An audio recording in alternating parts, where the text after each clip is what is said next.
can't seem to find my toothbrush, so I'll pick one up when I go out today. Other than that, I'm in good shape.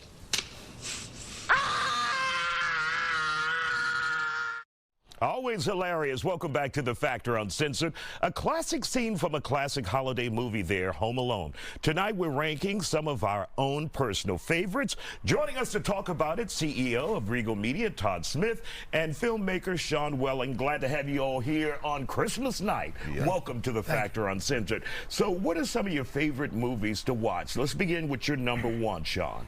Well, arguably, is it a Christmas movie or is it not? Die Hard. I love it.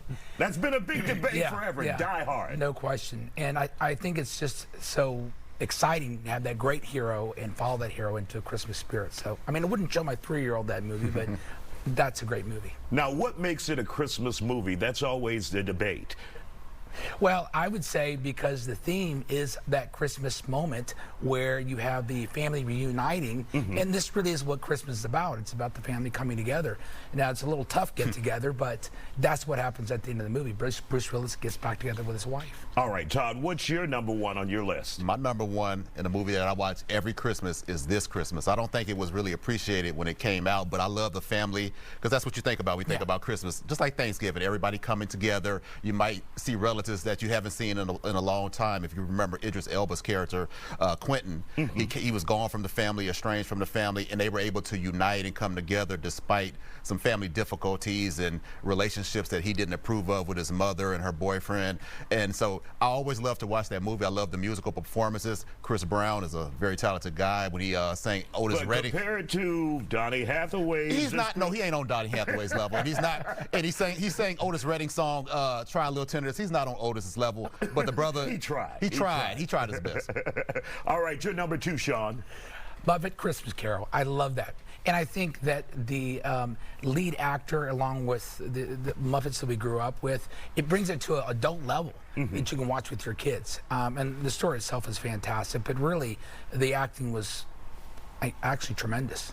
Excellent. Number two for you, Todd. And Sean just mentioned the acting. My number two was The Best Man Holiday. The Best Man came out when I was in college, and we had to wait so long for a sequel, and we fell in love with those characters. But the drama that Morris Chestnut's character showed when his wife Mia died was just heartbreaking. A lot of guys look at me crazy when I say I like that movie. They look at it as a chick flick. But those characters reminded me of my friends in college, and just to see them grow and mature and just being around for Christmas, some of the music, it's a great film. All right. And Sean, what's next for you? Well, number three, being my dance background with White Christmas. I avoided that film for years and years. And then somebody said, you got to watch this. And I watched this, like the collective dancing and how so many people moved together. I really appreciate that as a dancer, and I just fell in love with the film. All right, your number three, Tom. My number three is one that just came out called The Holdovers. A lot of people might not have seen it. It will be a favorite for some of the awards. Paul Giamatti plays the lead character, but it's about a group of boys at an all-boy elite school, and they have to stay over for Christmas, and Paul Giamatti is the teacher that has to stay and supervise them. And you think of an elite boys school, prep school, you might think of arrogant students, pompous, and stuff like that, but the characters are so well developed. It takes place in the early 1970s around the Vietnam War, so I would just suggest everybody to go check out that movie tomorrow. And like you said, there's a lot of Oscar buzz about that, especially Paul Giamatti. And of course, there might be a Tony Award buzz for you. You are playing Scrooge this holiday season, right? Actually, I played it many years ago. Okay. So that's okay, but I did. But we have a picture. Oh, good, good, some photos. Oh, good, yes. So you played the Scrooge. Yes. And what was that like? And that was at the Hobby Center, right? Oh, it was phenomenal. It was. I mean, to me, that was such a great opportunity, and I love theater, and it was a great opportunity to play that part. And with the cast was just on point. It was tremendous. And of course, do you still do plays like that? And let's keep those photos up for a minute of Sean.